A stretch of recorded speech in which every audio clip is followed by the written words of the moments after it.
ہر لحظہ ہے مومن کی نئی شان نیا، نئی شان نیا، گفتار میں کردار میں اللہ کی برہان، اللہ اللہ کی برہان، یا عباد الرحمن۔ تمہیں خبر ہے طالب علم کون ہوتے ہیں؟ طالب علم وہ ہوتے ہیں جو اپنے آپ سے بیگانہ ہوتے ہیں، اپنے آپ سے بے خبر ہوتے ہیں، وہ صرف علم کے پیچھے ہوتے ہیں، انہیں صرف علم کی لگن ہوتی ہے،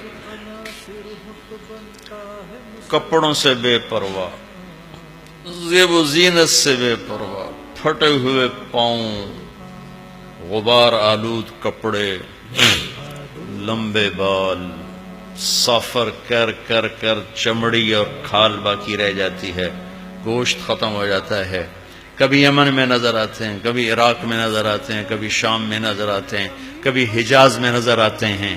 یہ ہیں علم کے لینے والے۔ ہمارا بہت بڑا علم چلا گیا سفر نہ کرنے کی وجہ سے۔ ایک لڑکا مدرسہ میں داخل ہوتا ہے اور 10 سال وہیں بیٹھ کے باہر نکل کے چلا جاتا ہے، وہ چند کتابیں، چند حروف، چند کلمات حاصل کرتا ہے، وہ علم کی وسعت، گہرائی، حقائق سے بہت دور بیگانہ رہتا ہے کہ سفر اور علم اس میں بہت جوڑ ہے، بہت جوڑ ہے، بہت جوڑ ہے۔ ایک چھوٹا سا سفر ہے آپ سب بچوں کا۔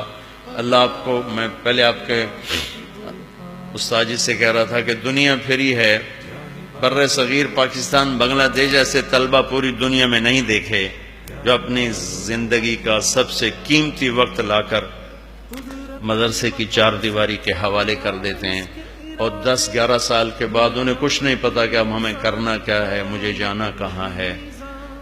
اس کے پاس نہ کوئی بنیاد ہے، نہ کوئی بیس ہے کہ جس پر وہ آگے اپنی زندگی کی کسی بھی ترتیب کو قائم کر سکے۔ یہ قربانی پوری دنیا میں میں نے نہیں دیکھی۔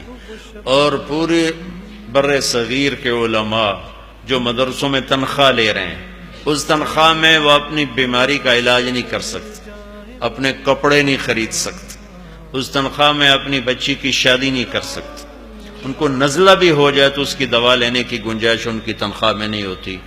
اتنی تھوڑی تنخواہوں کے ساتھ وہ ساری زندگی مدرسہ کی چٹائی کے ساتھ سل کر پوری زندگی گزار دیتے۔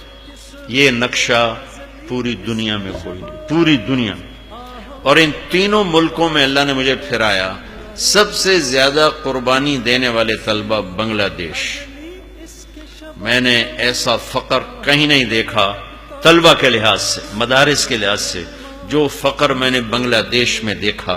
اور وہاں تعداد ہم سے دگنی، 3 گنا۔ میں ہٹ ہزاری مدرسہ میں داخل ہوا تو دورہ حدیث کا سبق ہو رہا تھا، نظر پڑی تو میرے اوپر ایک ہیبت چھا گئی۔ 1,500 بخاری کتابیں کھلی پڑی تھی، 1,500 ایسے۔ میں نے کبھی زندگی میں اتنا دورہ حدیث کا سبق دیکھا نہیں تھا۔ میں ایک دم ایسے ہوا کہ میرے اوپر ایک ہیبت طاری ہوئی، پھر ایک نظارہ تھا، میں دیکھتا رہا۔ ایسا خوبصورت منظر، علمی محفل، مجلس میں نے زندگی میں کہیں نہیں دیکھا۔ میں دیوبند گیا، وہاں بھی یہ نظارہ نہیں دیکھا۔ یہاں کے بڑے بڑے مدارس میں گیا ہوں، یہ منظر نہیں دیکھا۔ جو ایک غریب چھوٹا سا گاؤں تھا ہٹ ہزاری، وہاں مولانا مفتی احمد شفیع صاحب حضرت مدنی کے شاگرد بھی ہیں، خلیفہ بھی ہیں، ضعیف العلم، وہ سبق پڑھا رہے تھے۔ میں وہاں تھوڑی دیر کے لیے برکت کے لیے بیٹھا۔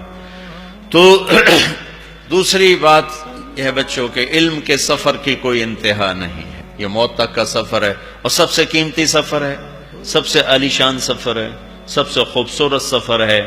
اور علم وہ ہے جو ہمیں اللہ سے ملا دے، باقی سب جہالت۔ قدرت کے مقاصد کا عیار اس کے ارادے، دنیا میں بھی میزان، قیامت میں بھی میزان، جس سے جگر لالہ میں ٹھنڈک ہو وہ شبنم، ٹھنڈک ہو وہ شبنم، دریاؤں کے دل جس سے دہل جائے۔